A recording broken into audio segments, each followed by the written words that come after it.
In this class, we are starting about agents of pollination. So we already studied pollination ಅಂದ್ರೆ ಏನು ಅಂತ transfer of pollen grains from anther to ಎಲ್ಲಿಗೆ ಬಂದ್ಬಿಡುತ್ತೆ ಅದು ಸ್ಟಿಗ್ಮಾಗೆ. So anther ಇಂದ ಸ್ಟಿಗ್ಮಾಗೆ ಬಂದು ಪೋಲನ್ ಗ್ರೇನ್ಸ್ ಬೀಳ್ಬೇಕಂದ್ರೆ what are the medium which helping, ಅದ್ರ ಮಧ್ಯೆ ಯಾವ್ಯಾವೆಲ್ಲ ಮೀಡಿಯಮ್ಸ್ ಅದನ್ನ ಹೆಲ್ಪ್ ಮಾಡ್ತಾ ಇದೆ ಪೋಲನ್ ಗ್ರೇನ್ ಸ್ಟಿಗ್ಮಾ ಬಂದು ಬೀಳೋದಕ್ಕೆ, ಅಂತಹ ಏಜೆಂಟ್ಸ್ ಗಳನ್ನ ನಾವು ಪಾಲಿನೇಟಿಂಗ್ ಏಜೆಂಟ್ಸ್ ಅಂತ ಕರಿತೀವಿ. The agents which helps in pollination are called as agents of pollination. ಅಂದ್ರೆ ಒಂದು ಪ್ಲಾಂಟ್ ಅಲ್ಲಿರೋ ಒಂದು ಇನ್ ದ ಮೇಲ್ ಆಂಥರ್ ಅಲ್ಲಿರೋ ಪೋಲನ್ ಗ್ರೇನ್ ಬಂದು ಫೀಮೇಲ್ ಫ್ಲವರ್ ಇಲ್ಲ ಸ್ಟಿಗ್ಮಾ ಮೇಲೆ ಬೀಳ್ಬೇಕಂದ್ರೆ ಅದ್ರ ಮಧ್ಯ ಯಾವ್ದಾದ್ರು ಗಾಳಿ ಸಪೋರ್ಟ್ ಮಾಡ್ಬೋದು, ನೀರಿನ ಮೂಲಕ ಅದ್ ಬಂದ್ ಬೀಳ್ಬೋದು, ಬರ್ಡ್ಸ್ ಮೂಲಕ ಅದ್ ಬಂದ್ ಬೀಳ್ಬೋದು, ಕೆಲವೊಂದು ಇನ್ಸೆಕ್ಟ್ಸ್ ಅದನ್ನ ಆಂಥರ್ ನ ಪೋಲನ್ ಗ್ರೇನ್ಸ್ ತಗೊಬಂದು ಸ್ಟಿಗ್ಮಾ ಮೇಲೆ ಚೆಲ್ಲೋದಕ್ಕೆ ಸಹಾಯ ಮಾಡ್ಬೋದು. ಸೊ ಈ air, water, birds, insects, animal ಕೂಡ ಸಹಾಯ ಮಾಡ್ಬೋದು. ಇಂಥವುಗಳಿಗೆ ನಾವು ಏಜೆಂಟ್ಸ್ ಅಂತ ಕರಿತೀವಿ. ಯಾಕಂದ್ರೆ ಏನ್ ಮಾಡ್ತಾ ಇದೆ, ಇದು ಇಂಡೈರೆಕ್ಟ್ ಆಗಿ ಪಾಲಿನೇಷನ್ ಕಾಸ್ ಮಾಡೋದಕ್ಕೆ ಹೆಲ್ಪ್ ಮಾಡ್ತಾ ಇದೆ. So we call them as agents of pollination. So pollinating agents ಅಂದ್ರೆ the agents which helps in achieving pollination. Pollination ಅನ್ನ ನಡೆಸೋದಕ್ಕೆ, ಅಚೀವ್ ಮಾಡೋದಕ್ಕೆ ಸಹಾಯ ಮಾಡೋ ಏಜೆಂಟ್ಸ್ ಗಳಿಗೆ ಪಾಲಿನೇಟಿಂಗ್ ಏಜೆಂಟ್ಸ್ ಅಂತ ಕರಿತೀವಿ. Pollinating agents are of two types, ಎರಡು ತರ ಇರ್ತವೆ. ಒಂದು ಏಬಯೋಟಿಕ್, ಅನದರ್ ಒಂದು biotic pollinating agents. Abiotic pollinating agents ಅಂದ್ರೆ ನಾನ್ ಲಿವಿಂಗ್, ಯಾವ್ದು ನಾನ್ ಲಿವಿಂಗ್ ಥಿಂಗ್ಸ್ ಪಾಲಿನೇಷನ್ ಗೆ ಸಹಾಯ ಮಾಡುತ್ತೋ ಅಂತವುಗಳಿಗೆ ನಾವು ಎಬಯೋಟಿಕ್ ಪಾಲಿನೇಷನ್ ಏಜೆಂಟ್ಸ್ ಅಂತ ಕರಿತೀವಿ. ಯಾವ್ದಿರ್ಬೋದು ಅದು ವಿಂಡ್ ಪಾಲಿನೇಷನ್ ಮತ್ತೆ water pollination. But in case of biotic pollination ಅಂತಂದ್ರೇನು, ಪಾಲಿನೇಟಿಂಗ್ ಏಜೆಂಟ್ಸ್ ಯಾವುದು ಜೀವ ಇರುತ್ತಲ್ಲ, the agents are living and which are helping in pollination. So ಅದಕ್ಕೆ ಜೀವ ಇದೆ ಮತ್ತೆ ಅದು ಪಾಲಿನೇಷನ್ ಗೆ ಸಹಾಯ ಮಾಡ್ತಿದೆ, ಅಂತಹ ಏಜೆಂಟ್ಸ್ ಗೆ ನಾವು ಬಯೋಟಿಕ್ ಅಂತ ಕರಿತೀವಿ. ಎಕ್ಸಾಂಪಲ್ ಇನ್ಸೆಕ್ಟ್ ಪಾಲಿನೇಷನ್ ಮತ್ತೆ animal pollination. Here wind and water are non living things and they are helping in pollination, so they are under abiotic. But here insects and animals are living and they are helping in pollination, so they are called biotic pollinating agents. So ಅದರಲ್ಲಿ first wind pollination ಅನ್ನ ಓದೋಣ. Wind pollination exam ಅಲ್ಲಿ it is very important. Exam ಅಲ್ಲಿ ಕೇಳ್ತಾರೆ what are the characteristics of a wind pollination flower.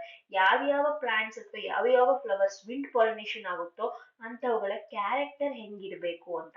So the flowers which undergo wind pollination, wind pollination ಅನ್ನ ತೋರಿಸುವಂತಹ ಗಿಡಗಳಿಗೆ, ಸಸ್ಯಗಳಿಗೆ ಅನಿಮೋಫಿಲಸ್ ಅಂತ ಕರಿತೀವಿ. What do you mean by anemophilous? The flowers of the plants which undergo wind pollination. Wind pollination ಮಾಡುವಂತಹ ಫ್ಲವರ್ಸ್ಗೆ ಅನಿಮೋಫಿಲಸ್ ಅಂತ ಕರಿತೀವಿ. ಎಕ್ಸಾಂಪಲ್ ಯಾವ್ದಿರ್ಬೋದು, ಗ್ರಾಸ್, ಗ್ರಾಸಸ್ ಅಥವಾ ಮೇಜ್, ರೈಸ್, ಇದು ಮೇಜ್. ಸೊ ಇಂತಹ ಗಿಡಗಳಲ್ಲಿ ಪಾಲಿನೇಷನ್ ಯಾವ ರೀತಿ ಆಗುತ್ತೆ, ವಿಂಡ್ ಇಂದ ಆಗುತ್ತೆ, ಅದಕ್ಕೆ ಅದನ್ನ ನಾವು ಅನಿಮೋಫಿಲಸ್ ಅಂತ ಕರಿತೀವಿ. ಅಂದ್ರೆ they are under go wind pollination. So ಏನೇನ್ ಕ್ಯಾರೆಕ್ಟರಿಸ್ಟಿಕ್ಸ್ ಇರಬೇಕು, ಯಾವ ಪ್ಲಾಂಟ್ಸ್ ವಿಂಡ್ ಪಾಲಿನೇಷನ್ ಆಗುತ್ತೋ ಅಂತಹ ಪ್ಲಾಂಟ್ಸ್ ಅಲ್ಲಿ ಸ್ಟೇಮನ್ ಅಥವಾ the pollen grains are very light and sticky. ಆ ಒಂದು ಸ್ಟೇಮನ್ ಅಲ್ಲಿ ದ ಆಂಥರ್ ಪ್ರೊಡ್ಯೂಸ್ ಮಾಡುವಂತಹ ಪೋಲನ್ ಗ್ರೇನ್ಸ್ ಎಲ್ಲ ತುಂಬಾ ಲೈಟ್ ಆಗಿರ್ಬೇಕು, light in weight. What you mean by light in weight ಅಂದ್ರೆ ತೂಕದಲ್ಲಿ ಅದು ತುಂಬಾ ಮೃದುವಾಗಿರ್ಬೇಕು, ಈಸಿಯಾಗಿ ಗಾಳಿಗೆ ಹಾರೋಗೋ ತರ ಇರ್ಬೇಕು. ಯಾಕೆ ಅದು ತುಂಬಾ ಲೈಟ್ ಇನ್ ವೆಯ್ಟ್ ಆಗಿರ್ಬೇಕು, ಆಗ ಮಾತ್ರ ಅದು ಬೇರೆ ಫ್ಲವರ್ಸ್ಗೆ ಹೋಗಿ ಸ್ಟಿಗ್ಮಾ ಮೇಲೆ ಬೀಳೋದಕ್ಕೆ ಸಾಧ್ಯ. ಅದೇನಾದ್ರೂ ಒಂದೇ ಕಡೆ ಸ್ಟಿಕ್ ಆದ್ರೆ it should B non sticky. Non sticky ಅಂತಂದ್ರೇನು, ಅದು ಎಲ್ಲೂ ಅಂಟ್ಕೊಳ್ಳೋ ತರ ಇರಬಾರ್ದು. It should be very freely spread over the air, ಗಾಳಿಯಲ್ಲಿ ಬೇಗ ಹರಡೋಗ್ಬೇಕು. ಅದು ಒಂದೇ ಕಡೆ ಅಂಟ್ಕೊಳ್ಳೋದಾದ್ರೆ ಅದು ಬೇಗ ಹಾರಾಡಲ್ಲ, ಅದು ಸ್ಟಿಗ್ಮಾಗೆ ರೀಚ್ ಆಗೋ ಚಾನ್ಸಸ್ ಕಡಿಮೆ ಆಗ್ಬೋದು. ಅದಕ್ಕೆ ಏನಾಗ್ಬೇಕು, it should be very light in weight ಮತ್ತೆ non sticky to transport in wind. ಯಾಕೆ ಅದು ಗಾಳಿಯಲ್ಲಿ ಹಾರೋಗೋದಕ್ಕೆ. ನೆಕ್ಸ್ಟ್ ಎರಡನೇ ಕ್ಯಾರೆಕ್ಟರಿಸ್ಟಿಕ್ ಏನು, stamen must be well exposed so that the pollen can easily disposed to the wind current. So ಅದು ಅದ್ರ stamen ಏನಿದೆ ಪ್ಲಾಂಟ್ದು, ಆ ಒಂದು ಮೇಲ್ ಫ್ಲವರ್ದು ಆ ಸ್ಟೇಮನ್ ವೆಲ್ ಎಕ್ಸ್ಪೋಸ್ ಆಗಿರ್ಬೇಕು. ಅಂತಂದ್ರೇನು, ತುಂಬಾ ಚೆನ್ನಾಗಿ ಹೊರಗ್ ಬಂದಿರ್ಬೇಕು ಫ್ಲವರ್ ಇಂದ, ಆಗ ಮಾತ್ರ ಈಸಿಯಾಗಿ ಗಾಳಿಗೆ ಅದೇನಾಗ್ಬೋದು, ಹಾರೋಗೋದಕ್ಕೆ ಚಾನ್ಸ್ ಆಗಿರುತ್ತೆ. Next large feathery stigma. Stigma ಹೇಗಿರ್ಬೇಕು, ಈಗ ಮೇಲ್ ಫ್ಲವರ್ ಅಲ್ಲಿ ಪೋಲನ್ ಗ್ರೇನ್ಸ್ ನಾನ್ ಸ್ಟಿಕ್ ಇರ್ಬೇಕು, ಲೈಟ್ ಇನ್ ವೇಟ್ ಇರ್ಬೇಕು, ಜೊತೆಗೆ ಸ್ಟೇಮನ್ ಚೆನ್ನಾಗಿ ಎಕ್ಸ್ಪೋಸ್ ಆಗಿರ್ಬೇಕು, ಹೊರಗಡೆ ಚೆಲ್ಲಿರ್ಬೇಕು. But in case of stigma, female flower character ಹೆಂಗಿರ್ಬೇಕು, ಅದು ತುಂಬಾ ಲಾರ್ಜ್ ಅಂಡ್ ಫೆದರಿ, ತುಂಬಾ ದೊಡ್ಡದಾಗಿರ್ಬೇಕು. ಫೆದರಿ ಅಂದ್ರೆ ಏನು, ಅದ್ರ ಮೇಲ್ಗಡೆ ಎಲ್ಲ ಫೆದರ್ಸ್ ಇರ್ಬೇಕು, ಪುಕ್ಕ ಪುಕ್ಕ ತರ ಈ ತರ ಇರ್ಬೇಕು. ಸೊ ಈ ತರ ಫೆದರ್ಸ್ ತರ ಇರೋದ್ರಿಂದ ಏನ್ ಯೂಸ್ ಆಗುತ್ತೆ, ಈಸಿಯಾಗಿ ಪೋಲನ್ ಗ್ರೇನ್ಸ್ ಬಂದ್ ಬಿದ್ದಾಗ ಅಲ್ಲೆಲ್ಲ ಏನಾಗ್ಬೋದು, ಪೋಲನ್ ಗ್ರೇನ್ಸ್ ಡೆಪಾಸಿಟ್ ಆಗೋ ಚಾನ್ಸಸ್ ಹೆಚ್ಚಿರುತ್ತೆ. ಯಾವಾಗ ಸ್ಟಿಗ್ಮಾ ಫೆದರಿ ಆಗಿದ್ದಾಗ, when the stigma is feathery. So ಈ ಆಗೇನಾಗುತ್ತೆ, it easily trap the airborne pollen grains. So ಗಾಳಿಯಲ್ಲಿ ಬರ್ತಿರೋ ಪೋಲನ್ ಗ್ರೇನ್ಸ್ ಅದೇನ್ ಮಾಡ್ಬೋದು, ಈಸಿಯಾಗಿ ಟ್ರಾಪ್ ಮಾಡ್ಬೋದು, ಇಳ್ಕೋಬಹುದು ಇನ್ ದ ಸೆನ್ಸ್ ಅದು ಹೋಗಿ ಕರೆಕ್ಟ್ ಆಗಿ ಸಿಕ್ಕಾಕೊಳ್ಳುತ್ತೆ ಅಲ್ಲಿಗೆ ಅದಕ್ಕೆ. And also have a single ovule in each ovary. So ಇದು ಒಂದು ಕ್ಯಾರೆಕ್ಟರ್. ಪ್ರತಿ ಒಂದು ಫೀಮೇಲ್ ಫ್ಲವರ್ಸ್ ನ ಒಳಗಡೆ we already studied the stigma, style ಮತ್ತೆ ಓವೆರಿ ಇರುತ್ತೆ. ಓವೆರಿ ಒಳಗಡೆ ಎಷ್ಟು ಓವ್ಯೂಲ್ ಇರುತ್ತೆ ಅಂತ ಹೇಳ್ತಿದ್ರೆ ಒಂದೇ ಒಂದು ಓವ್ಯೂಲ್ ಇರುತ್ತೆ. ಎಲ್ಲಿ, ವಿಂಡ್ ಪಾಲಿನೇಷನ್ ಆಗುವಂತಹ ಫ್ಲವರ್ಸ್ ಅಲ್ಲಿ. ಅದು ಒಂದು important character. Numerous flowers are packed in inflorescence. ನಿಮ್ಗೆ ಆಲ್ರೆಡಿ ಈ ಟರ್ಮ್ ಬಗ್ಗೆ ಎಲ್ಲ ಕಾನ್ಸೆಪ್ಟ್ ಫಸ್ಟ್ ಇಯರ್ ಅಲ್ಲಿ ಗೊತ್ತಿದೆ. ಎಲ್ಲಾ ಫ್ಲವರ್ಸ್ ಕಂಬೈನ್ ಆಗಿ ಇನ್ಫ್ಲಾರಸೆನ್ಸ್ ಆಗಿರುತ್ತೆ.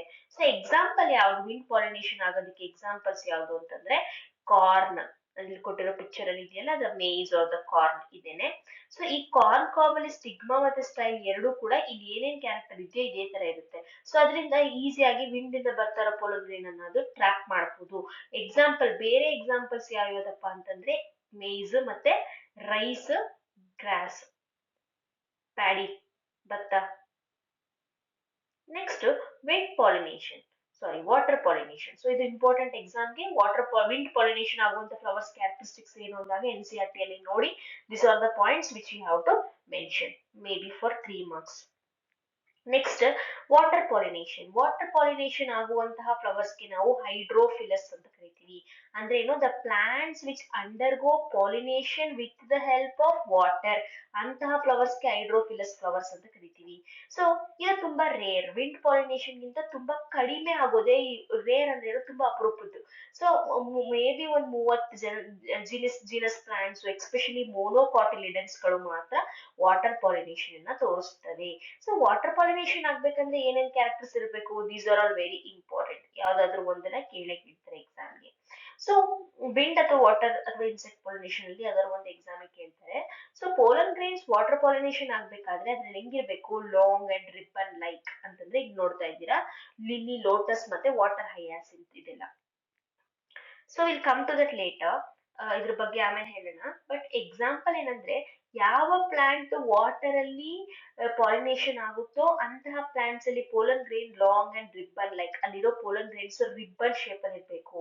ಯಾಕೆ, ಇದಕ್ಕೆ ಈಸಿಲಿ ಕ್ಯಾರಿ ಥ್ರೂ ವಾಟರ್. ಇದು ನೀರ್ ಒಳಗಡೆನೆ ಪಾಲಿನೇಷನ್ ಆಗೋದ್ರಿಂದ ಒಂದ್ ಕಡೆಯಿಂದ ಇನ್ನೊಂದ್ ಕಡೆಗೆ ಈಸಿಯಾಗಿ ತೇಲ್ಕೊಂಡ್ ಬರ್ಬೇಕಂದ್ರೆ ಪೋಲನ್ ಗ್ರೇನ್ ಯಾವ ತರ ಇರ್ಬೇಕು, ತುಂಬಾ ದೊಡ್ಡದಾಗಿರ್ಬೇಕು, ರಿಬ್ಬನ್ ಶೇಪ್ ಅಲ್ಲಿ ಇರ್ಬೇಕು, ರಿಬ್ಬನ್ ಲೈಕ್ ಇರ್ಬೇಕು. Next pollen grains are protected by a wetting mucilaginous covering. So pollen grains ನ ಸುತ್ತ ಒಂದು ಮ್ಯೂಸಿಲೇಜಿನಸ್ ಕೋಟ್. ಮ್ಯೂಸಿಲೇಜ್ ಅಂದ್ರೆ ಒಂದು ಜೆಲ್ ಲೈಕ್ ಕೋಟಿಂಗ್ ಆಗಿರ್ಬೇಕು ಅದ್ರ ಸುತ್ತ. ಯಾಕಂದ್ರೆ ನೀರಲ್ಲಿದ್ದಾಗ ಪೋಲನ್ ಗ್ರೇನ್ಸ್ ಅದು ಏನ್ ಮಾಡುತ್ತೆ, ಪ್ರೊಟೆಕ್ಟ್ ಮಾಡುತ್ತೆ ಮ್ಯೂಸಿಲೇಜಿನಸ್ covering. Next not colourful and do not produce nectar. So ಯಾವಾಗ್ಲೂ ವಾಟರ್ ಪಾಲಿನೇಷನ್ ಆಗುವಂತಹ ಫ್ಲವರ್ಸ್ ಎಕ್ಸಾಂಪಲ್ ಯಾವ್ದಂತ ನಾನು ಮುಂದೆ ಹೇಳ್ತೀನಿ ನಿಮಗೆ. ಆ ಫ್ಲವರ್ಸ್ ಗಳು ನೋಡೋದಿಕ್ಕೆ ತುಂಬಾ ಕಲರ್ಫುಲ್ ಆಗಿರಲ್ಲ. ಅಂದ್ರೆ ಅದು ನೋಡೋದಿಕ್ಕೆ ಡಿಫ್ರೆಂಟ್ ಕಲರ್ಸ್ ಅಲ್ಲಿ ಇರಲ್ಲ. ಆ ಫ್ಲವರ್ಸ್ ಅಲ್ಲಿ ನೆಕ್ಟಾರ್ ಕೂಡ ಪ್ರೊಡ್ಯೂಸ್ ಆಗಲ್ಲ. ಅಂದ್ರೆ ಫ್ಲವರ್ಸ್ ಒಳಗಡೆ ಒಂದು ಮಕರಂದ ಅಂತ ಬರುತ್ತಲ್ಲ, ಅದನ್ನ ನಾವು ನೆಕ್ಟರ್ ಅಂತ ಕರಿತೀವಿ. ಆ ನೆಕ್ಟರ್ ಕೂಡ ಪ್ರೊಡ್ಯೂಸ್ ಆಗಲ್ಲ. ಎಲ್ಲಿ, ವಿಂಡ್ ವಾಟರ್ ಪಾಲಿನೇಷನ್ ಫ್ಲವರ್ ಅಲ್ಲಿ. ಯಾಕೆ ಅನ್ನೋ ರೀಸನ್ ನಿಮ್ಗೆ ಮುಂದೆ ಗೊತ್ತಾಗುತ್ತೆ. ಸೊ ಯಾಕಂದ್ರೆ ಅದಕ್ಕೆ ಅವಶ್ಯಕತೆ ಇಲ್ಲ. ಯಾವಾಗ್ಲೂ ಪ್ಲಾಂಟ್ಸ್ ಕಲರ್ಫುಲ್ ಆಗಿರ್ಬೇಕು, ನೆಕ್ಟರ್ ಪ್ರೊಡ್ಯೂಸ್ ಮಾಡ್ಬೇಕಂದ್ರೆ ಅದು ಇನ್ಸೆಕ್ಟ್ ಪಾಲಿನೇಷನ್ ಆಗ್ಬೇಕು. ಇನ್ಸೆಕ್ಟ್ಸ್ ಗಳು ಅದನ್ನ ತಿನ್ನಕ್ ಬರ್ಬೇಕಂತ ಇದ್ದಾಗ ಮಾತ್ರ ಅದೆಲ್ಲ ತೋರ್ಸೋದು. ಸೊ ವಾಟರ್ ಪಾಲಿನೇಷನ್ ಆಗ್ಬೇಕಾದ್ರೆ ಅದಕ್ಕೆ ಇನ್ಸೆಕ್ಟ್ಸ್ ಬರೋ ಅವಶ್ಯಕತೆ ಇಲ್ಲ. ಅದು ನೀರಲ್ಲೇ ಪಾಲಿನೇಷನ್ ಆಗುತ್ತೆ. ಅದಕ್ಕೆ ಅದು ಕಲರ್ ಅವಶ್ಯಕತೆನೂ ಇಲ್ಲ, ಮಕರಂದ ಪ್ರೊಡಕ್ಷನ್ ಮಾಡೋ ಅವಶ್ಯಕತೆನೂ ಇಲ್ಲ. So water is regular mode of transport to male gametes in the lower. ಎಲ್ಲೆಲ್ಲಿ ನೋಡಬಹುದು, what are the places where we see this type of water pollination. Lower plants ಗಳಲ್ಲಿ ಅಂದ್ರೆ ಆಲ್ಗೆ ಅಲ್ಲಿ ನೋಡಬಹುದು, ಬ್ರಯೋಫೈಟ್ಸ್ ಅಲ್ಲಿ ಮತ್ತೆ ಟೆರಡೋಫೈಟ್ಸ್ ಅಲ್ಲಿ ನಾವು ವಾಟರ್ ಪಾಲಿನೇಷನ್ ಆಗೋದನ್ನ ಗಮನಿಸಬಹುದು. So in aquatic plants like water hyacinth and water lily, ನಾನು ಇಲ್ಲಿ ಕೊಟ್ಟಿರೋ ಫೋಟೋಗ್ರಾಫ್ಸ್ ಏನಿದೆಯೋ ಇದು ವಾಟರ್ ಪಾಲಿನೇಷನ್ ಇಂದ ಅಲ್ಲ. ಎಕ್ಸಾಂಪಲ್, ಅವ್ರು ಏನ್ ಹೇಳ್ತಿದ್ದಾರೆ, ವಾಟರ್ ಹಯಾಸಿಂತ್ ಅಂದ್ರೆ ಇದು ಮೊದಲನೇ ಪಿಕ್ಚರ್ ವಾಟರ್ ಹಯಾಸಿಂತ್ ಅಂತ ಕರಿತೀವಿ ಅಥವಾ ಐಕಾರ್ನಿಯಾ ಅಂತ ಕರಿತೀವಿ. ಎರಡನೇ ಪಿಕ್ಚರ್ ವಾಟರ್ ಲಿಲಿ. ಇದು ನೀರಲ್ಲಿ ನೀವು ನೋಡಿರ್ತೀರಾ. ಆದ್ರೆ ಇದು ನೋಡೋದಕ್ಕೆ ನಿಮ್ಗೆ ಕಲರ್ಫುಲ್ ಆಗಿದೆಯಾ ಕಲರ್ಲೆಸ್ ಆಗಿದೆಯಾ? ಕಲರ್ಫುಲ್ ಆಗಿದೆ. ಬಟ್ ಇಲ್ಲಿ ಏನಂತ ಕೊಟ್ಟಿದ್ದಾರೆ, ಯಾವಾಗ್ಲೂ ವಾಟರ್ ಪಾಲಿನೇಷನ್ ಆಗೋ ಪ್ಲಾಂಟ್ಸ್ ಕಲರ್ಫುಲ್ ಅಲ್ಲ ಅಂತ. ಬಟ್ ಇಲ್ಲಿ ಕಲರ್ಫುಲ್ ಆಗಿದೆ ಯಾಕಂದ್ರೆ ಇದು ವಾಟರ್ ಪಾಲಿನೇಷನ್ ಆಗಲ್ಲ, ಬದಲಾಗಿ ಇದು ಇನ್ಸೆಕ್ಟ್ ಪಾಲಿನೇಷನ್ ಆಗುತ್ತೆ. ಸೊ ಎಕ್ಸಾಂಪಲ್ ಅವ್ರು ಏನ್ ಹೇಳ್ತಿದ್ದಾರೆ ಅಂದ್ರೆ, ಅಕ್ವಾಟಿಕ್ ಪ್ಲಾಂಟ್ಸ್ ಅಂದ್ರೆ ನೀರಲ್ಲಿ ಇರುವಂತ ಕೆಲವೊಂದು ಪ್ಲಾಂಟ್ಸ್ ಯಾವ್ಯಾವ್ದು, ವಾಟರ್ ಹಯಾಸಿನ್ ಮತ್ತೆ ವಾಟರ್ ಲಿಲಿ, ಇದೆರಡೂ ಕೂಡ present above the surface of water. ಈ ಒಂದು ಪ್ಲಾಂಟ್ಸ್ ಗಳು ನೀರಿಂದ ಮೇಲ್ಭಾಗಕ್ಕೆ ಇರುತ್ತೆ, ನೀರ್ ಒಳಗಡೆ ಮುಳುಗಿಲ್ಲ, ಇದು ನೀರ್ ಮೇಲ್ಭಾಗಕ್ಕೆ ಇರುತ್ತೆ. ಸೊ ಇದು ಯಾವ್ದ್ರಿಂದ ಪಾಲಿನೇಷನ್ ಆಗುತ್ತೆ, ಇದು ನೀರ್ ಮೇಲ್ಗಡೆ ಇದೆ ಒಳಗಡೆ ಇಲ್ಲ ಅಂದ್ಮೇಲೆ ನೀರಿಂದ ಹೆಂಗ್ ಪಾಲಿನೇಷನ್ ಆಗೋದಕ್ಕೆ ಸಾಧ್ಯ?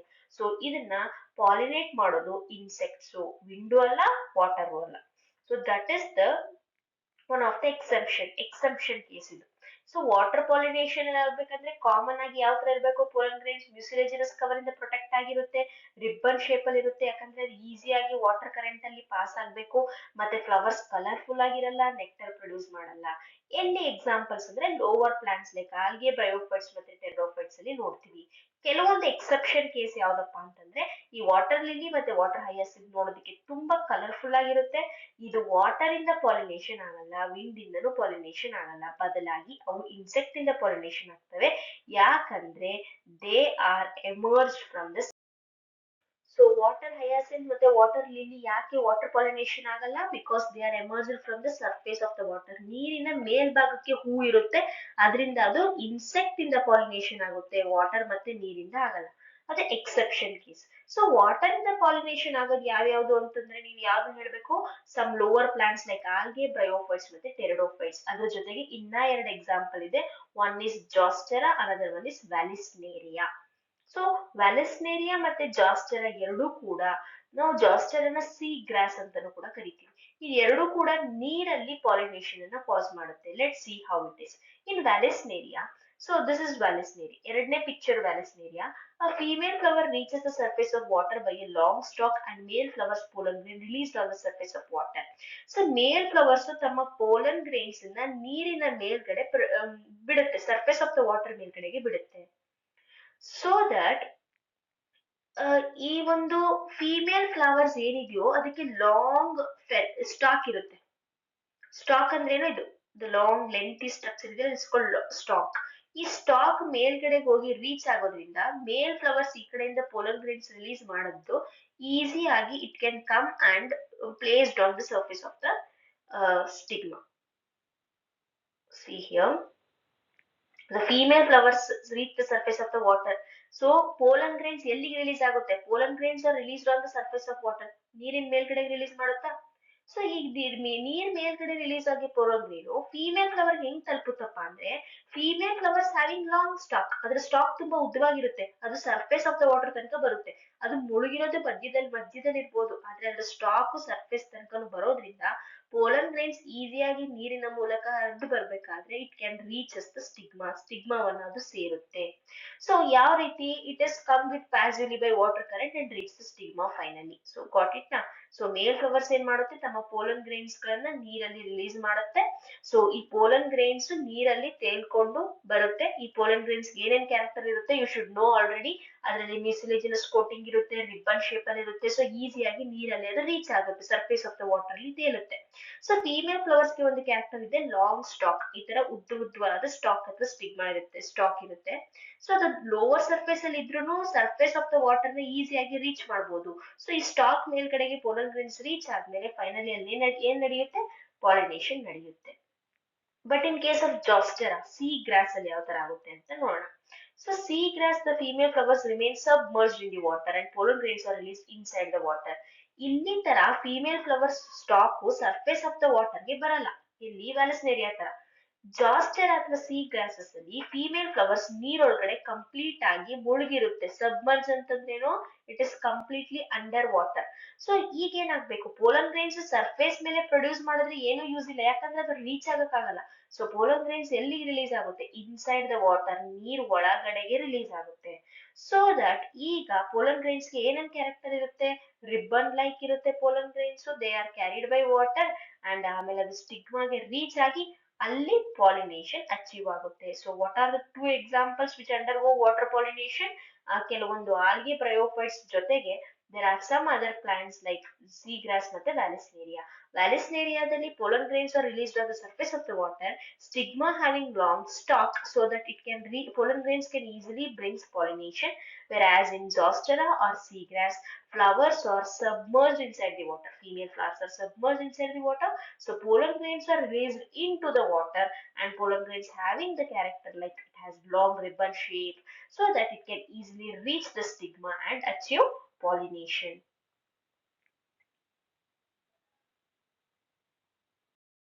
So pollination by wind or water ಅಂತ ಕರೆದ್ವಲ್ಲ ಅದೆರಡು ಕೂಡ ಏಬಯೋಟಿಕ್ ಪಾಲಿನೇಷನ್ಗೆ ಎಕ್ಸಾಂಪಲ್ ನೆನಪಿರ್ಲಿ. ಈಗ ಮುಂದಕ್ಕೆ ನಾವು ಡಿಸ್ಕಸ್ ಮಾಡೋದೆಲ್ಲ ಬಯೋಟಿಕ್ ಪಾಲಿನೇಷನ್ಗೆ ಎಕ್ಸಾಂಪಲ್. ಅಂದ್ರೆ the pollination is happening with the help of living organism. ಯಾವ್ಯಾವ ಲಿವಿಂಗ್ ಆರ್ಗ್ಯಾನಿಸಮ್ಸ್ ಪಾಲಿನೇಷನ್ ಹೆಲ್ಪ್ ಮಾಡ್ತಾ ಇದೆಯೋ ಅದನ್ನ ನಾವು ಬಯೋಟಿಕ್ ಪಾಲಿನೇಷನ್ ಅಂತ ಕರಿತೀವಿ. So majority of the flowers, ಈಗ ನಾವು ತುಂಬಾ ಕಾಮನ್ ಆಗಿ ನಡೆಯೋದು ಮೋನೋಕಾಟಿಲಿಡನ್ ನಲ್ಲಿ ಲೈಕ್ ವಿಂಡ್ ಪಾಲಿನೇಷನ್ ಜಾಸ್ತಿ ನಡೆಯುತ್ತೆ. ಅದಕ್ಕಿಂತ ತುಂಬಾ ಕಡಿಮೆ ಮೊನೊಕಾಟಲ್ ನಡೆಯೋದು ಅಂದ್ರೆ ವಾಟರ್ ಪಾಲಿನೇಷನ್. ಅದಕ್ಕೆ ಎಕ್ಸಾಂಪಲ್ಸ್ ನೋಡಿದ್ವಿ. ಅದನ್ನ ಬಿಟ್ಟು ಮೆಜಾರಿಟಿ ಆಫ್ ದ ಫ್ಲವರ್ಸ್ ಯಾವ್ದ್ರ ಮೂಲಕ ಪಾಲಿನೇಷನ್ ಆಗುತ್ತಂದ್ರೆ ಅನಿಮಲ್ಸ್ ಇಂದ ಪಾಲಿನೇಷನ್ ಆಗುತ್ತೆ. ಸೊ ಕೆಲವೊಂದು ಬೀಸ್ ಇಂದ ಪಾಲಿನೇಷನ್ ಆಗುತ್ತೆ. ಬೀಸ್ ಅಂತಂದ್ರೆ ಏನು, ಹನಿ ಬೀ ಇಂದ ಪಾಲಿನೇಷನ್ ಆಗುತ್ತೆ. ಜೇನುಹುಳಗಳು ಪಾಲಿನೇಷನ್ ಆಗೋದಕ್ಕೆ ಹೆಲ್ಪ್ ಮಾಡುತ್ತೆ. ಬಟರ್ಫ್ಲೈ ಚಿಟ್ಟೆಗಳು ಹೆಲ್ಪ್ ಮಾಡುತ್ತೆ. ಕೆಲವೊಂದು ಬೀಟಲ್ ಮತ್ತೆ ವ್ಯಾಸ್ಪ್ ಕಣಜ ಅಂತ ಕರಿತೀವಲ್ಲ ಅದು, ದುಂಬಿಗಳು ಕೂಡ ಪಾಲಿನೇಷನ್ ಆಗೋದಕ್ಕೆ ಸಹಾಯ ಮಾಡುತ್ತೆ. ಕೆಲವೊಂದು ಇರುವೆಗಳು ಪಾಲಿನೇಷನ್ ಹೆಲ್ಪ್ ಮಾಡುತ್ತೆ. ಕೆಲವೊಂದು ಪಕ್ಷಿಗಳು ಹೆಲ್ಪ್ ಮಾಡುತ್ತೆ. ಬ್ಯಾಟ್ಸ್ ಬಾವಲಿಗಳು, ಕೆಲವೊಂದು ಚಿಕ್ಕ lower form larvae of the butterfly moth ಅಂತ ಕರಿತೀವಿ, ಇದೆಲ್ಲ ಕೂಡ ಪಾಲಿನೇಷನ್ಗೆ ಹೆಲ್ಪ್ ಮಾಡುತ್ತೆ. ಸೊ ಇದು ಸ್ವಲ್ಪ ಎಕ್ಸ್ಟ್ರಾ ನಾಲೆಡ್ಜ್ ಇರ್ಲಿ ಅಂತ ಕೊಟ್ಟಿರೋದು. ಅರ್ನಿಥೋಫಿಲಿ ಅಂತಂದ್ರೆ ಪಾಲಿನೇಷನ್ ಬೈ ಬರ್ಡ್ಸ್. ಬರ್ಡ್ಸ್ ಇಂದ ಪಾಲಿನೇಷನ್ ಆದ್ರೆ ಅದನ್ನ ನಾವು ಆರ್ನಿಥೋಫಿಲಿ ಅಂತ ಕರಿತೀವಿ. If pollination is happening with the help of bat, bat ಇಂದ ಪಾಲಿನೇಷನ್ ಆದ್ರೆ ಅದನ್ನ ನಾವು ಚಿರಾಪ್ಟೆರೋಫಿಲಿ ಅಂತ ಕರಿತೀವಿ. And if the pollination is by ants, ಇರುವೆಗಳಿಂದ ಆದ್ರೆ ಅದನ್ನ ನಾವು ಮೈರ್ಮೆಕೋಫಿಲಿ ಅಂತ ಕರಿತೀವಿ. ಸೊ ದಿಸ್ ಫ್ಯಾಲನೋಫಿಲಿ ಅಂತಂದ್ರೆ ವಿತ್ ದ ಹೆಲ್ಪ್ ಆಫ್ ಮಾತ್. ಸೊ ಇದಕ್ಕೆ ಡಿಫ್ರೆಂಟ್ ಡಿಫ್ರೆಂಟ್ ನೇಮ್ ಇದೆ. ಸೊ ಲಾರ್ಜ್ ಅನಿಮಲ್ಸ್, ಬೇರೆ ಬೇರೆ ಅನಿಮಲ್ಸ್ ಪ್ರಾಣಿಗಳು ಕೂಡ ಪಾಲಿನೇಷನ್ ಗೆ ಸಹಾಯ ಮಾಡುತ್ತೆ. ಯಾವ್ಯಾವ್ದು, ಲೆಮರ್ಸ್, ಆರ್ಬೋರಿಯಲ್ ರೋಡೆಂಟ್ಸ್, ರೆಪ್ಟೈಲ್ಸ್, ಲಿಸಾರ್ಡ್ಸ್. ಇಲ್ಲಿ ಕಾಣಿಸ್ತಿದೆಯಲ್ಲ ಇದನ್ನ ಲೆಮರ್ ಅಂತ ಕರಿತೀವಿ. ಲೆಮರ್ ಇದು ಲಿಸಾರ್ಡ್ಸ್, ಗಾರ್ಡನ್ ಲಿಸಾರ್ಡ್ಸ್ ನೋಡಿರ್ಬೋದಲ್ಲ ಇದನ್ನ ನೀವು. ಸೊ ಇದು ಕೂಡ ಇಂಡೈರೆಕ್ಟ್ ಆಗಿ, ಅಂದ್ರೆ ಅದು ಪಾಲಿನೇಷನ್ ಮಾಡ್ಲೇಬೇಕು ಅಂತ ಮಾಡಲ್ಲ. ತಮ್ಮ ಆಹಾರವನ್ನ ಹುಡ್ಕಕ್ ಹೋದಾಗ ಯಾವ್ದೋ ಒಂದ್ ಹಣ್ಣನ್ನ ತಿನ್ಬೇಕಾದ್ರೆ ಫ್ಲವರ್ಸ್ ಪೋಲನ್ ಗ್ರೀನ್ ಟಚ್ ಆಗಿ, ಇನ್ನೊಂದು ಫ್ಲವರ್ಸ್ ನ ತಿನ್ಬೇಕಾದ್ರೆ ಫಿಮೇಲ್ ಫ್ಲವರ್ಸ್ ಗೆ ಟಚ್ ಆಗಿ ಬೈ ಚಾನ್ಸ್ ಅದು ಪಾಲಿನೇಷನ್ ಅನ್ನ ಕಾಸ್ ಮಾಡುತ್ತೆ. ಅದಕ್ಕೆ ಅಂತವುಗಳನ್ನ ನಾವು abiotic pollination biotic pollination example ಆಗಿ ಕೊಡ್ತೀವಿ. So insect pollination is the most common type of pollination. So ನೋಡಿ, ಹನಿ ಬೀಸ್ ಮೆಜಾರಿಟಿ ಇನ್ಸೆಕ್ಟ್ ತುಂಬಾ ಕಾಮನ್ ಆಗಿ ಪಾಲಿನೇಟ್ ಮಾಡೋದು. ಅದರಲ್ಲಿ ಪರ್ಟಿಕ್ಯುಲರ್ಲಿ ಯಾವ ಇನ್ಸೆಕ್ಟ್ ಪಾಲಿನೇಷನ್ ಅನ್ನ ಜಾಸ್ತಿ ಮಾಡೋದು, ಹನಿ ಬೀ, ಜೇನುಹುಳಗಳು. ಸೊ ಪಾಲಿನೇಷನ್ ಯಾವ ಫ್ಲವರ್ಸ್ ಅಥವಾ ಯಾವ್ದ ಪ್ಲಾಂಟ್ಸ್ ಇನ್ಸೆಕ್ಟ್ ಇಂದ ಪಾಲಿನೇಷನ್ ಆಗುತ್ತೋ ಅಂತ ಫ್ಲವರ್ಸ್ ಗೆ ನಾವು ಎಂಟಮೋಫಿಲಸ್ ಅಂತ ಕರಿತೀವಿ. The flowers which undergo pollination with the help of insects are called entomophilous flowers. So ಯಾವ ಪರ್ಟಿಕ್ಯುಲರ್ಲಿ ಯಾವ ಇನ್ಸೆಕ್ಟ್ ತುಂಬಾ ಕಾಮನ್ ಅಂದ್ರೆ honey bee. So honey bee is the major biotic pollinating agent. So ಒಂದು insect pollination ಆಗ್ಬೇಕಂದ್ರೆ ಆ flower ಗೆ ಏನೇನ್ character ಇರಬೇಕು, this is also very important. So the flowers must be very large and colourful and attractive. ನೀವು ಗಮನಿಸಿ, insect ಇಂದ pollination ಆಗ್ಬೇಕಂದ್ರೆ ಇನ್ಸೆಕ್ಟ್ಸ್ ಅನ್ನ ಅಟ್ರಾಕ್ಟ್ ಮಾಡ್ಬೇಕು ಫ್ಲವರ್ಸ್ ಫಸ್ಟ್. ಆಗ ತಾನೇ ಇನ್ಸೆಕ್ಟ್ಸ್ ತುಂಬಾ ನೋಡೋದಕ್ಕೆ ಅಟ್ರಾಕ್ಟ್ ಆಗಿದ್ರೆ ತಾನೇ ಫ್ಲವರ್ಸ್ ಹತ್ರ ಹೋಗೋದು ಇನ್ಸೆಕ್ಟ್ಸ್. ಸೊ ಇನ್ಸೆಕ್ಟ್ಸ್ ಅಟ್ರಾಕ್ಟ್ ಆಗ್ಬೇಕಂತ ಫ್ಲವರ್ಸ್ ಹೆಂಗಿರುತ್ತೆ, ತುಂಬಾ ಕಲರ್ಫುಲ್ ಆಗಿರುತ್ತೆ, ತುಂಬಾ ಚಿಕ್ಕದಾಗಿರಲ್ಲ, ಮತ್ತೆ ತುಂಬಾ ಲಾರ್ಜ್ ದೊಡ್ಡದಾಗಿರುತ್ತೆ. Flowers are fragrant and produce nectar. Flowers ಅಲ್ಲಿ ಏನ್ ಪ್ರೊಡ್ಯೂಸ್ ಆಗ್ತಿರುತ್ತೆ, ಮಕರಂದ ಪ್ರೊಡ್ಯೂಸ್ ಆಗ್ತಿರುತ್ತೆ. ಅದ್ರ ಆಸೆಗೆನೆ ಇನ್ಸೆಕ್ಟ್ಸ್ ಫ್ಲವರ್ಸ್ ಅನ್ನ ತಿನ್ನೋದಕ್ಕೆ ಅಥವಾ ಮಕರಂದವನ್ನ ತಿನ್ನೋ ಆಸೆಗೆನೆ ಫ್ಲವರ್ಸ್ ಹತ್ರ ಹೋಗೋದು ಇನ್ಸೆಕ್ಟ್ಸ್. ಸೊ ಪೋಲನ್ ಗ್ರೈನ್ಸ್ ಯಾವ ತರ ಇರ್ಬೇಕು, the pollen grain should be sticky, ಅಂದ್ರೆ ಅಂಟ್ಕೊಳ್ಳೋ ತರ ಇರ್ಬೇಕು. ಬಟ್ ವಿಂಡ್ ಪಾಲಿನೇಷನ್ ಅಲ್ಲಿ ಪೋಲನ್ ಗ್ರೈನ್ಸ್ ನಾನ್ ಸ್ಟಿಕ್ಕಿ ಆಗಿರ್ಬೇಕು. ಇಲ್ಲಿ ಅಂಟ್ಕೊಳ್ಳೋದು, ಸ್ಟಿಕ್ಕಿ ಆಗಿದ್ರೆ ಏನ್ ಯೂಸ್ ಅಪ್ಪ ಅಂತಂದ್ರೆ, ಈಗ ಈ ಒಂದು ಹನಿ ಬಿ ಫ್ಲವರ್ ತುಂಬಾ ಕಲರ್ಫುಲ್ ಆಗಿದೆ, ನೆಕ್ಟರ್ ಇದೆ ಅನ್ನೋ ಒಂದು ಆಸೆಗೆ ಏನಾಗುತ್ತೆ, ತಿನ್ನೋದಕ್ಕೆ ಹೋಗುತ್ತೆ. ಆವಾಗ ಅಟ್ ದ ಸೇಮ್ ಟೈಮ್ ತಮ್ಮ ಕಾಲ್ಗಳಿಗೆ ಹೋಗಿ ಅಂಟ್ಕೊಳ್ಳುತ್ತೆ, ಪೋಲನ್ ಗ್ರೇನ್ಸ್ ಹೋಗಿ ಅಂಟ್ಕೊಳ್ಳುತ್ತೆ. ಅದು ಅಂಟ್ಕೋಬೇಕಂದ್ರೆ ಅದಕ್ಕೆ ಯಾವ ನೇಚರ್ ಇರ್ಬೇಕು, ಸ್ಟಿಕಿ ನೇಚರ್ ಇರ್ಬೇಕು, ಅದು ಅಂಟ್ಕೊಳ್ಳೋ ತರ ಇರ್ಬೇಕು. Next when the flowers are small, flowers ಹೆಂಗಿರ್ಬೇಕು, ಅಕಸ್ಮಾತ್ ಏನಾದ್ರು ಫ್ಲವರ್ಸ್ ಯೂಶುವಲಿ ಲಾರ್ಜೇ ಇರುತ್ತೆ, ಇನ್ ಕೇಸ್ ಏನಾದ್ರು ಫ್ಲವರ್ಸ್ ಸ್ಮಾಲ್ ಇದ್ರೆ ಅದೇನಾಗುತ್ತೆ, ಆ ಫ್ಲವರ್ಸ್ ಎಲ್ಲ ಗುಂಪಲ್ಲಿ ಸೇರ್ಕೊಳ್ಳುತ್ತೆ. They are arrange in a cluster to form inflorescence. ಅದು ನೋಡೋದಕ್ಕೆ ತುಂಬಾ ದೊಡ್ಡದಾಗಿ ಪ್ರಾಮಿನೆಂಟ್ ಆಗಿ ಕಾಣಿಸ್ಬೇಕು ಫ್ಲವರ್ ಒಂದು ಪ್ಲಾಂಟ್ ಅಲ್ಲಿ. ಅದು ತುಂಬಾ ಚೆನ್ನಾಗಿ ಕಾಣಿಸ್ಬೇಕು ಅಂದಾಗ ಚಿಕ್ಕ ಚಿಕ್ಕ ಫ್ಲವರ್ಸ್ ಎಲ್ಲ ಸೇರಿ ಒಂದು ಇನ್ಫ್ಲಾರಸೆನ್ಸ್ ಬಂಚ್ ಮಾಡ್ಕೊಳ್ಳುತ್ತೆ. ಚಿಕ್ಕ ಚಿಕ್ಕ ಫ್ಲವರ್ಸ್ ಎಲ್ಲ ಸೇರಿ ಈ ತರ ಬಂಚ್ ಮಾಡ್ಕೊಂಡು ಅದನ್ನ ದೊಡ್ಡದಾಗಿ ಕಾಣೋ ರೀತಿ ಮಾಡ್ಕೊಳ್ಳುತ್ತೆ. ಸೊ ದಟ್ ಬಿಕಮ್ ಕಾನ್ಸ್ಪಿಕಸ್, ಅಂದ್ರೆ ಪ್ರಾಮಿನೆಂಟ್ ಆಗಿ ಕಾಣುತ್ತೆ. ಆವಾಗ ಅದು ಇನ್ಸೆಕ್ಟ್ಸ್ ಅದನ್ನ ಈಸಿಯಾಗಿ ಅಬ್ಸರ್ವ್ ಮಾಡಬಹುದು. ಸೊ ದಟ್ ಏನು ಫ್ಲವರ್ಸ್ ಯೂಶಲಿ ಲಾರ್ಜ್ ಆಗಿರುತ್ತೆ, ಕಲರ್ಫುಲ್ ಇರುತ್ತೆ, ಅಟ್ರಾಕ್ಟಿವ್ ಆಗಿರುತ್ತೆ, ಫ್ರಾಗ್ರೆನ್ಸ್ ನೆಕ್ಟರ್ ಪ್ರೊಡ್ಯೂಸ್ ಮಾಡ್ತಿರುತ್ತೆ, ಪೋಲನ್ ಗ್ರೈನ್ಸ್ ಸ್ಟಿಕ್ಕಿ ಆಗಿರುತ್ತೆ. ಇನ್ ಕೇಸ್ ಏನಾದ್ರೂ ಫ್ಲವರ್ಸ್ ತುಂಬಾ ಸ್ಮಾಲ್ ಆಗಿದ್ರೆ ಅದೆಲ್ಲ ಗುಂಪಲ್ಲಿ ಕ್ಲಸ್ಟರ್ ಆಗಿ ಇನ್ಫ್ಲಾರಸೆನ್ಸ್ ಆಗುತ್ತೆ. So nectars and pollen grains are usually rewards to achieve pollination in this animal. So ಈಗ ಯಾವುದೇ ಒಂದು ಇನ್ಸೆಕ್ಟ್ಸ್ ಏನಿಗೆ ಬಂದಿರುತ್ತೆ, ಆಕ್ಚುಲಿ ಫ್ಲವರ್ಸ್ಗೆ ಆಗ್ಬೇಕಾಗಿರೋದು ಪಾಲಿನೇಷನ್. ಸೊ ಪೋಲನ್ ಗ್ರೈನ್ಸ್ ಎಲ್ಲ ಇನ್ಸೆಕ್ಟ್ಸ್ ಕಾಲ್ಗೆ ಅಂಟ್ಕೊಳ್ಳುತ್ತೆ. ಸೊ ಇನ್ಸೆಕ್ಟ್ಸ್ ತಿನ್ನಕ್ ಬಂದಿರೋದೇನೋ, ನೆಕ್ಟರ್ ಅನ್ನ ತಿನ್ನೋದಕ್ಕೆ ಬಂದಿರೋದು. ಸೊ ನೆಕ್ಟರ್ ಇನ್ಸೆಕ್ಟ್ಸ್ ಗೆ ಏನೋ ರಿವಾರ್ಡ್. ಸೊ ಅದು ಇಂಡೈರೆಕ್ಟ್ ಆಗಿ ನೆಕ್ಟರ್ ತಗೊಳ್ತಾ ಇಂಡೈರೆಕ್ಟ್ ಆಗಿ ಅದು ಏನನ್ನ ಟ್ರಾನ್ಸ್ಫರ್ ಮಾಡುತ್ತೆ, ಪೋಲನ್ ಗ್ರೈನ್ಸ್ ನ ಟ್ರಾನ್ಸ್ಫರ್ ಮಾಡುತ್ತೆ ಬೇರೆ ಫ್ಲವರ್ಗೆ. ಪುನಃ ಇನ್ನೊಂದ್ ಯಾವ್ದೋ ಫ್ಲವರ್ ನ ತಿನ್ನಕ್ ಹೋದಾಗ ಅದ್ರ ಕಾಲಲ್ಲಿ ಅಂಟ್ಕೊಂಡಿರುತ್ತಲ್ಲ pollen grains, that will be released and that achieves pollination. ಅಲ್ಲಿ ಪಾಲಿನೇಷನ್ ಆಗುವಂತ ಚಾನ್ಸಸ್ ಆಗುತ್ತೆ ಅಂತ ಅಷ್ಟೇ. So these flowers pollinated by flies and beetles secretes flow odor to attract the animals. So ಯಾವ ಫ್ಲವರ್ಸ್ ಈ ಒಂದು ಚಿಟ್ಟೆಗಳು, ಈ ಒಂದು ಕಣಿಜ ಬೀಟಲ್ಸ್ ಅಥವಾ ಈ ಹುಳುಗಳಿಂದ ಪಾಲಿನೇಷನ್ ಆಗುತ್ತೋ ಅವು ನೋಡೋದಕ್ಕೆ ತುಂಬಾ ಅಟ್ರಾಕ್ಟ್ ಆಗಿರುತ್ತೆ. ಮತ್ತೆ ಅದು ಏನೋ ಒಂದು ಓಡರ್, ಒಂದು ಸ್ಮೆಲ್ ಅನ್ನ ಕೂಡ ಪ್ರೊಡ್ಯೂಸ್ ಮಾಡ್ತಿರುತ್ತೆ. ಯಾಕೆ, ಅದೆಲ್ಲ ಬೇಗ ಬಂದು ಅಟ್ರಾಕ್ಟ್ ಆಗ್ಲಿ ಅಂತ. And one more thing I have to say is, ಯಾವಾಗ್ಲೂ ಪೋಲನ್ ಗ್ರೈನ್ಸ್ ಪ್ರೊಡಕ್ಷನ್ ಆಗೋ ನಂಬರ್ ಜಾಸ್ತಿ. The pollen grains number will be more than a number of ovule in the stick, ovule in the female ovary. ಓವೇರಿ ಒಳಗಡೆ ಇರೋ ಓವ್ಯೂಲ್ಗಿಂತ production ಆಗೋ ovary ಒಳಗಡೆ ಇರುವಂತ ಈ ovule ನಂಬರ್ಗಿಂತ anther ಅಲ್ಲಿ ಪ್ರೊಡಕ್ಷನ್ ಆಗೋ ಪೋಲನ್ ಗ್ರೈನ್ ನಂಬರೇ ಜಾಸ್ತಿ ಇರುತ್ತೆ. ಯಾಕೆ, ಯು ನೋ ವೈ? ಯಾಕಂದ್ರೆ ಪಾಲಿನೇಷನ್ ಆಗ್ಬೇಕಾದ್ರೆ ಚಾನ್ಸಸ್ ಆಫ್ ಲಾಸಸ್ ಜಾಸ್ತಿ ಇರುತ್ತೆ. ಅಂದ್ರೆ ಅದು ಪ್ರತಿ ಸಲ ಪಾಲಿನೇಷನ್ ಆದಾಗ್ಲೂ ಪೋಲನ್ ಗ್ರೈನ್ಸ್ ಹೋಗಿ ಫೀಮೇಲ್ ಫ್ಲವರ್ ಗೆ ರೀಚ್ ಆಗ್ಬೇಕಂತ ಏನಿಲ್ಲ, ಅದೆಲ್ಲೋ ಬೇರೆ ಕಡೆ ಹೋಗಿ ಬಿದ್ದೋಗ್ಬೋದು. ಸೊ ಚಾನ್ಸಸ್ ಏನು ತುಂಬಾ ಕಡಿಮೆ. ಸೊ ಆ ಚಾನ್ಸಸ್ ಕಡಿಮೆ ಇದ್ದಾಗ ಪೋಲನ್ ಗ್ರೈನ್ಸ್ ಖಾಲಿ ಆದ್ರೆ ಸ್ಪೀಶೀಸ್ ಪೋಲನ್ ಗ್ರೈನ್ಸ್ ಕಡಿಮೆ ಆಗುತ್ತಲ್ಲ. ಅದಕ್ಕೆ ಯಾವಾಗ್ಲೂ ಪೋಲನ್ ಗ್ರೈನ್ಸ್ ಹೆಚ್ಚು ಪ್ರೊಡಕ್ಷನ್ ಆಗುತ್ತೆ. ಯಾಕಂದ್ರೆ to compensate the loss of pollen grain. So pollen grain loss ಆಗೋದನ್ನ ಕಂಪನ್ಸೇಟ್ ಮಾಡೋದಕ್ಕೆ always pollen grains are very more in number as compared to ovule ಅಥವಾ ಓವೆರಿಗಿಂತ. ಐ ಮೀನ್ ಫೀಮೇಲ್ ಗ್ಯಾಮೆಟ್ ಓವ್ಯೂಲ್ಗಿಂತ pollen grains ನ ಸಂಖ್ಯೆ ಹೆಚ್ಚಿರುತ್ತೆ.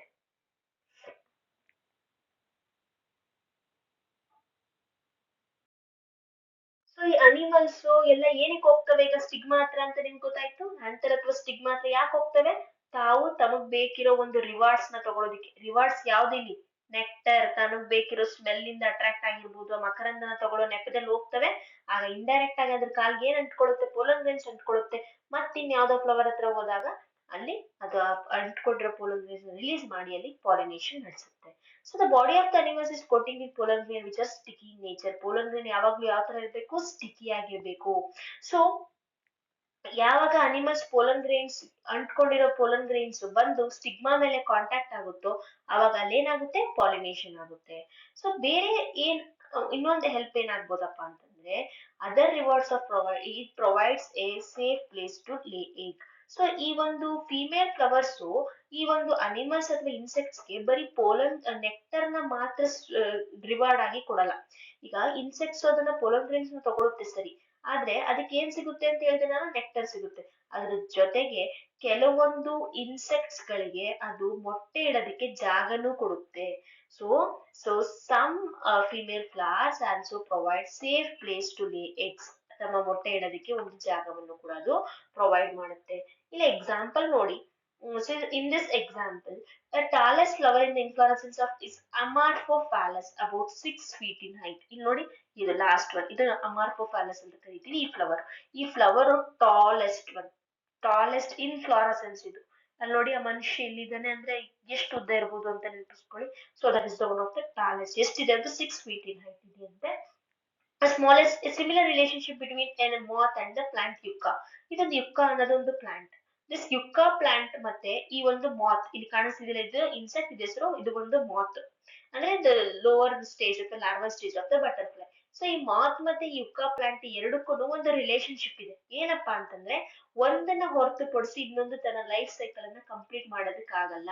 They cannot complete their life cycle without each other. ಯಾಕೆ ಏನಕ್ಕಾಗುತ್ತಂದ್ರೆ ಈ ಒಂದು ಫೀಮೇಲ್ ಫ್ಲವರ್ ಇದೆಯಲ್ಲ ಯುಕ್ಕಾ ಪ್ಲಾಂಟ್, ಅದ್ರಲ್ಲಿರೋ ಅದ್ರ ಒಳಗಡೆ ಆಮೇಲೆ ನೀವು ಇಮ್ಯಾಜಿನ್ ಮಾಡ್ಕೊಳ್ಳಿ, ಈ ಸ್ಟಿಗ್ಮಾ ಓವರಿ ಒಳಗಡೆ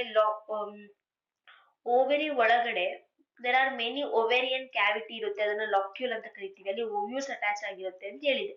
ಸೊ ಈ ಲಾಕ್ಯೂಲ್ ಒಳಗಡೆ ತನ್ನ ಇನ್ಸೆಕ್ಟ್ಸ್ ನ ಎಗ್ ನ ಡೆಪಾಸಿಟ್ ಮಾಡೋದಕ್ಕೆ ಜಾಗ ಕೊಡುತ್ತೆ ಫೀಮೇಲ್ ಫ್ಲವರ್ಸ್.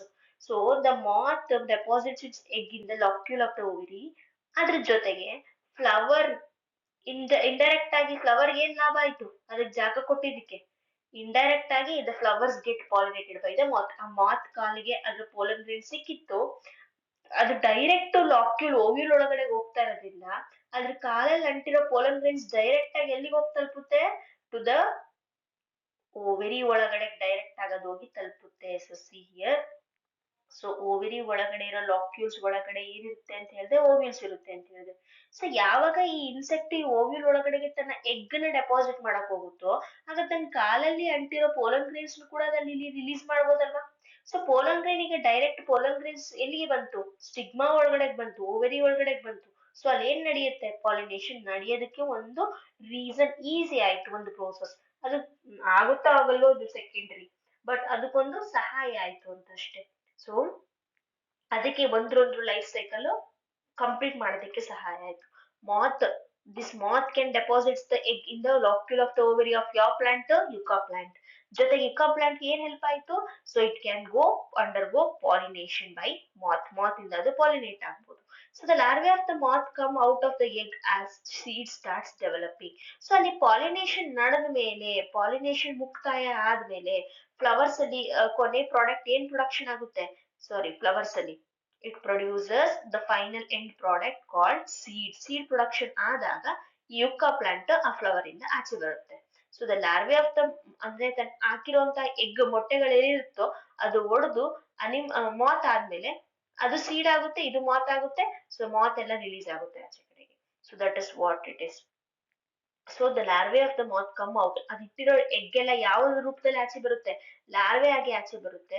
ಆಗ ಅಷ್ಟರಲ್ಲಿ ಇದರಲ್ಲೂ ಕೂಡ ಪಾಲಿನೇಷನ್ ನಡೆದು ಅಲ್ಲೂ ಕೂಡ ಸೀಡ್ಸ್ ಡೆವಲಪ್ಮೆಂಟ್ ಸ್ಟಾರ್ಟ್ ಆಗಿರುತ್ತೆ. ಸೊ ಈ ಕಡೆ ಪ್ಲಾಂಟ್ಸ್ ಅಲ್ಲಿ ತನ್ನ ಫರ್ಟಿಲೈಸೇಷನ್ ಆಗೋದಕ್ಕೂ ಹೆಲ್ಪ್ ಮಾಡ್ತು, ಈ ಕಡೆ ಮಾತ್ ಕೂಡ ತನ್ನ ಎಗ್ ಡೆವಲಪ್ಮೆಂಟ್ ಆಗೋದಕ್ಕೆ ಹೆಲ್ಪ್ ಆಯ್ತು. ಸೊ ಅದಕ್ಕೆ ಎರಡೂ ಲೈಫ್ ಸೈಕಲ್ ಏನಾಯ್ತು ಇಲ್ಲಿ? ಕಂಪ್ಲೀಟ್ ಆಯ್ತು ವಿತ್ ಈಚ್ ಅದರ್. ಇಬ್ರು ಸಹಾಯ ಆಯ್ತು. So this is will learn this in mutualism ಅನ್ನೋ ಒಂದು ಅನಿಮಲ್ ಇಂಟ್ರಾಕ್ಷನ್ ಅಲ್ಲಿ ಓದ್ತೀವಿ in the next concept. So this is about agents of pollination. Hope you got understand. If any doubts if you find, please post it in your comment section and definitely I will answer for you. Thank you.